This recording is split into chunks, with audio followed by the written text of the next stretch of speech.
Assalamualaikum warahmatullahi wabarakatuh. Saya Lutfiana Faridatul Isma dengan NIM 202034014 dari Program Studi Pendidikan Bahasa dan Sastra Indonesia kelas A semester 3. Di sini saya akan mempresentasikan hasil jawaban UAS mata kuliah telaah kurikulum semester 3. Baik, langsung saja kita masuk pada soal yang pertama. Soal yang pertama. Istilah kurikulum menunjukkan beberapa dimensi pengertian yang setiap dimensi memiliki saling hubungan satu dengan yang lainnya. Menurut saudara, kurikulum baru yang digagas pemerintah dan akan dilaksanakan mulai tahun 2022 sesuai dengan pengertian kurikulum yang disampaikan oleh siapa? Jelaskan nama ahli dan disertai dengan kutipannya. Dan di sini jawaban saya yaitu menurut saya, kurikulum prototipe 2022 ini sesuai dengan pengertian kurikulum menurut Valigati dan Magelsi. Mereka berpendapat bahwa kurikulum adalah suatu urutan pengalaman yang telah ditetapkan oleh pihak sekolah untuk mendisiplinkan cara berpikir dan bertindak para peserta didik. Sesuai pernyataan tersebut, penerapannya pada kurikulum prototipe 2022 ini ialah pengelola sekolah diberi tugas atau amanah untuk menyusun kurikulum operasional satuan pendidikan dengan tujuan pembelajarannya yaitu untuk pengembangan soft skill dan juga karakter pada siswa yang berupa iman, takwa, akhlak mulia, gotong royong, kebinekaan global, kemandirian, nalar kritis, dan juga kreativitas, serta untuk menumbuhkan karakter pelajar Pancasila. Selanjutnya, soal yang kedua. Kurikulum sebagai rancangan pendidikan mempunyai kedudukan yang sangat strategis dalam seluruh aspek kegiatan pendidikan. Mengingat pentingnya peranan kurikulum di dalam pendidikan dan dalam perkembangan kehidupan manusia, maka dalam penyusunan kurikulum tidak bisa dilakukan tanpa menggunakan landasan yang kokoh dan kuat.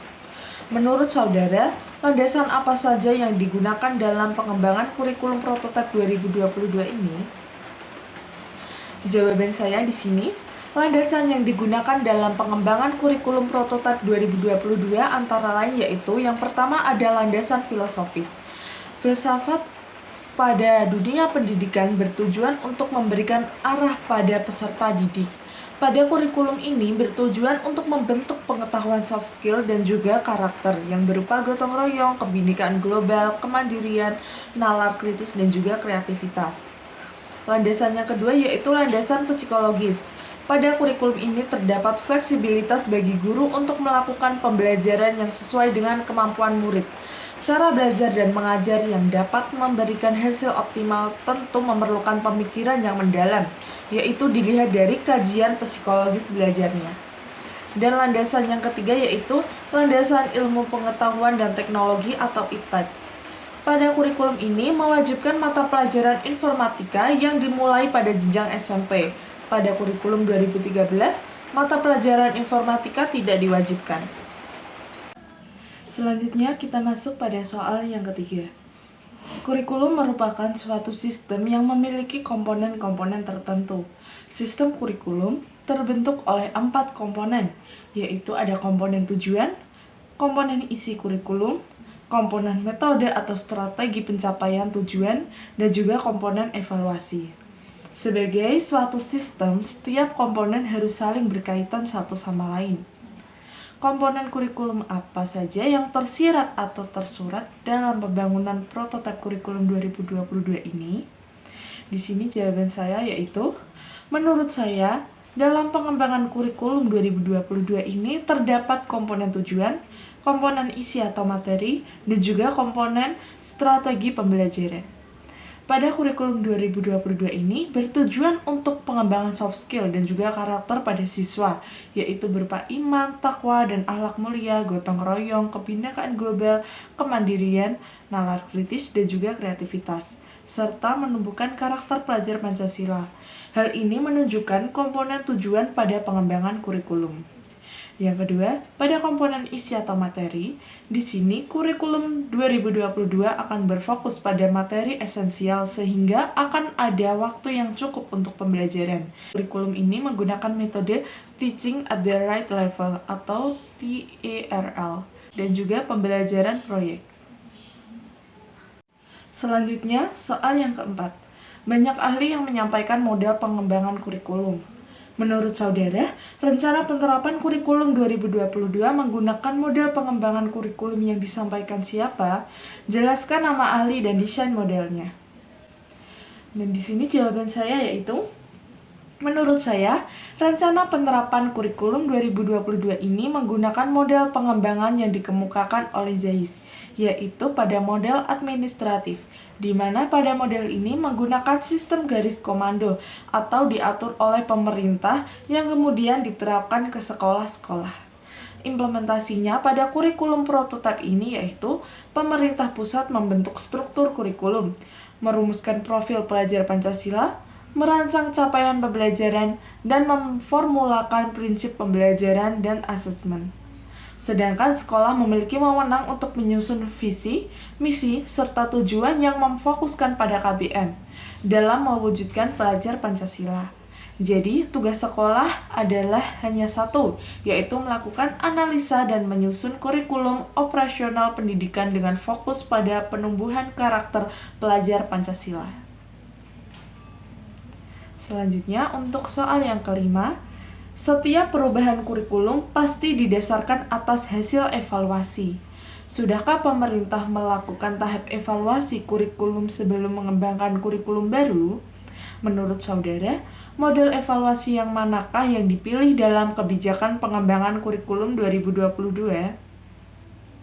Dan di sini jawaban saya yaitu, menurut saya, sebelum mengembangkan kurikulum baru, pemerintah sudah melakukan evaluasi terhadap kurikulum sebelumnya. Hal itu harus dilakukan untuk mengetahui apakah tujuan dari kurikulum sudah tercapai atau belum. Dan untuk mengetahui apa saja yang harus diperbaiki ke depannya. Model yang dipilih ialah model Educational System Evaluation. Model ini sudah mencakup seleksi siswa, membandingkan efektivitas kurikulum, mengaji efektivitas pembelajaran, hingga mengevaluasi faktor-faktor yang mempengaruhi proses pelaksanaan kurikulum. Objek model evaluasi ini mencakup input atau bahan rencana peralatan, proses, dan hasil yang dicapai. Hasil evaluasi diperlukan untuk penyempurnaan program dan penyimpulan hasil program secara keseluruhan. Selanjutnya, untuk soal yang keenam, berdasarkan jawaban nomor 1 sampai dengan nomor 5, jelaskan perbedaan mendasar kurikulum 13 dengan prototipe atau kurikulum 2022. Jawaban ditulis dalam bentuk tabel. Di sini jawaban saya, pada kurikulum 2013, jenjang TK pembelajaran berbasis tema. Sedangkan pada kurikulum 2022, pada jenjang TK berbasis fokus literasi atau buku yang digemari oleh anak-anak. Pada kurikulum 2013, pada jenjang SD, mata pelajaran IPA, IPS dipisah. Sedangkan pada kurikulum prototipe 2022 ini, pada jenjang SD, mata pelajaran IPA dan IPS digabung menjadi IPAS. Pada kurikulum 2013, di jenjang SMP, mata pelajaran informatika menjadi mata pelajaran pilihan atau tidak wajib. Sedangkan pada kurikulum 2022, pada jenjang SMP, mata pelajaran informatika menjadi mata pelajaran wajib. Kemudian, pada kurikulum 2013 di jenjang SMA, memilih penjurusan di awal saat masuk, yaitu ada jurusan MIPA, IPS, dan juga bahasa. Namun, pada kurikulum 2022 ini, pada jenjang SMA, mengambil peminatan di kelas 11, atau tidak ada jurusan MIPA, IPS, dan juga bahasa. Selanjutnya, yang terakhir, soal nomor 7. Buatlah simpulan mengapa pemerintah perlu mengembangkan kurikulum prototipe 2022 ini. Menurut saya, pemerintah perlu mengembangkan kurikulum prototipe 2022 ini untuk memulihkan pembelajaran pada masa pandemi. Kurikulum baru diharapkan dapat membantu peserta didik dalam mengembangkan potensi dan bakat. Karena dengan adanya kurikulum baru ini diharapkan dapat mendorong pembelajaran sesuai kemampuan peserta didik dan memberi ruang lebih luas pada pengembangan karakter dan kompetensi dasar. Selain itu, pemerintah perlu mengembangkan kurikulum prototipe ini untuk opsi tambahan dalam pemulihan pembelajaran selama tahun 2022 sampai tahun 2024, sebelum dilakukannya evaluasi kurikulum nasional. Baik, itu dia jawaban dari soal UAS mata kuliah telaah kurikulum yang dapat saya sampaikan. Mohon maaf apabila ada kesalahan. Saya Lutfiana Faridatul Isma, pamit undur diri. Wassalamualaikum warahmatullahi wabarakatuh.